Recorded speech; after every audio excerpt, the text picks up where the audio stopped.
This is the second attempt to make a video clip, the first of a series, I hope, maybe each about 10 minutes long, in which I would like to honor the memory of my departed brother Joe.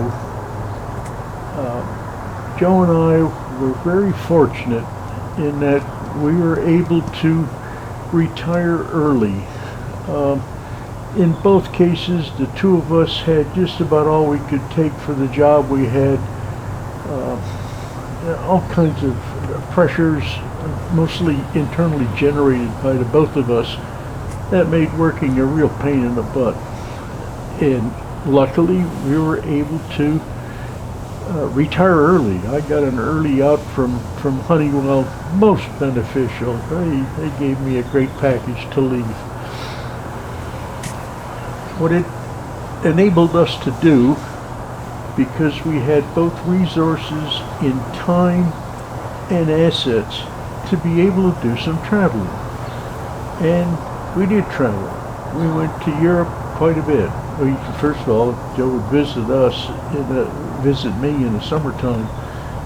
He was a sun worshiper. He loved to just bake out in the sun. Right in the middle of the summer, he's out there when all the sane people and dogs are inside trying to find shade. He's out there baking in the sun in the pool. We saw every bit of Arizona. Just great. The Grand Canyon, Canyon de Chelly, Monument Valley, the Painted Desert, the Four Corners. And after that, we started some travel on the continent.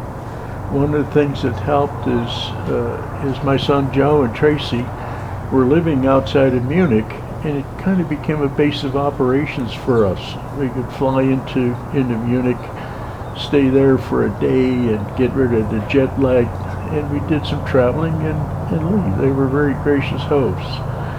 So Joe and I made a great team for travel. I say that primarily because Joe had kind of a abrasive attitude.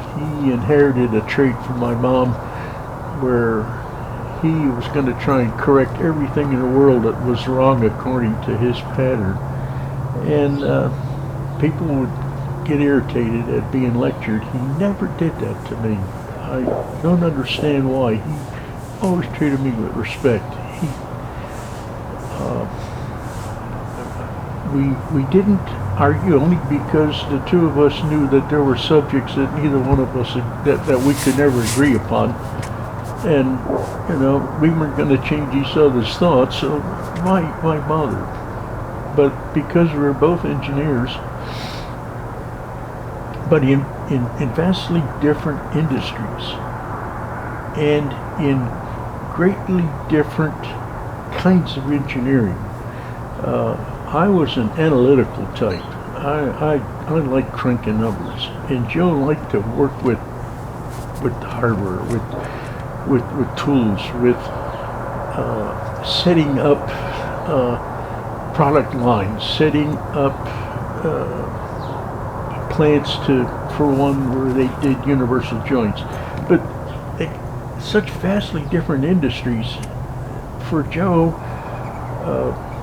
he worked in an auto industry where, when he worked at Plymouth Motor Car Company, I know that a number, they used to produce 90 cars an hour. That's 1.5 cars every minute. That's really amazing if you stop to think about it. It's like making sausage. You just turn the handle out, the other end come cars. And for me, the products we produce may have a production run of 200. A lot of them even less than that. When you build launch vehicles, you may build 3 in 5 years. The effect of having such diverse backgrounds, we never had a lack of a subject to talk about. We had war stories from our jobs and our careers, and they were always interesting. I never got bored when Joe told me his stories, and I'm hoping that I didn't bore him. He was an excellent travel companion, if we had to be ready at 5 o'clock in the morning, packed and ready to get a cab to go somewhere or go to the train station or go to the airport, he was there, packed, ready to go. And as a consequence, we never were late for anything, except in one instance. And that'll be the subject of another video. We spent our evenings in a different way. We'd go do whatever we did. Typically, we'd eat supper somewhere. We'd prepare to the hotel room for the night. Joe would bring out the vermouth and the gin.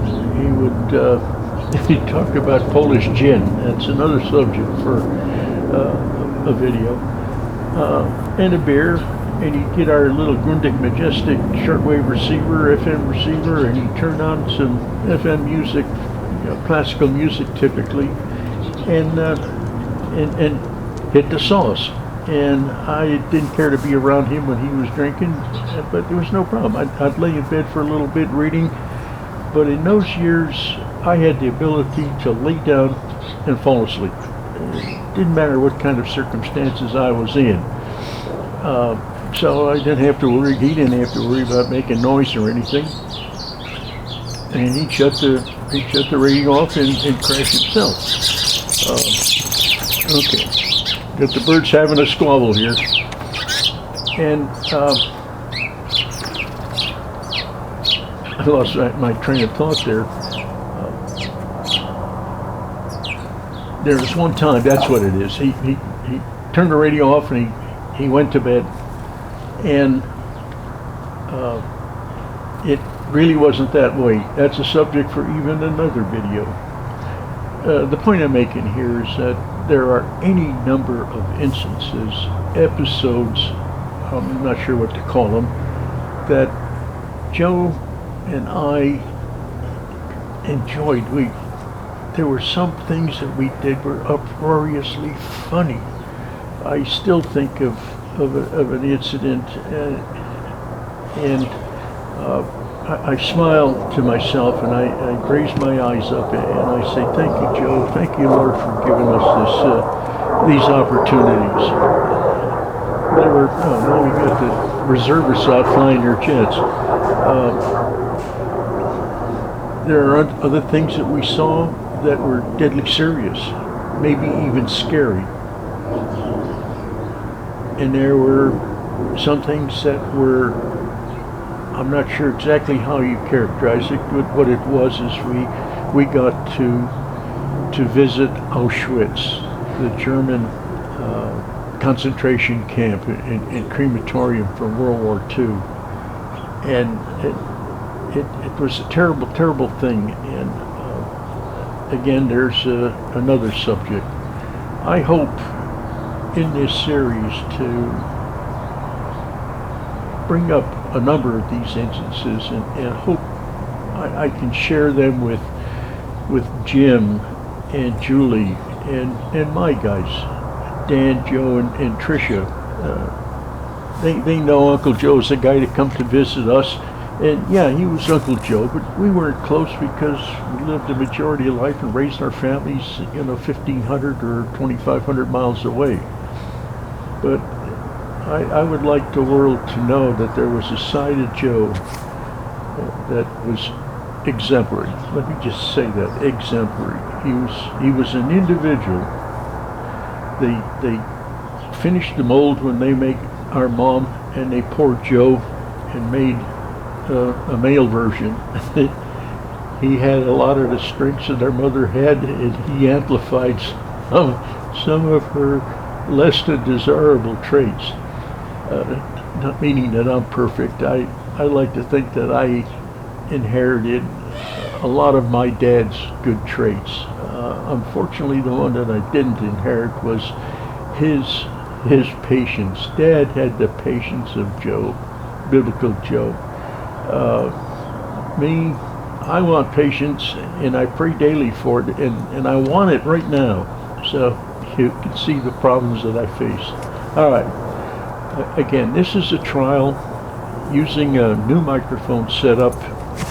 and I realized that I got my arm sitting on a microphone,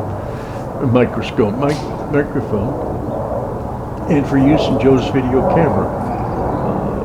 I have my Nikon 3200 that I hope to figure out how to use to do the same thing.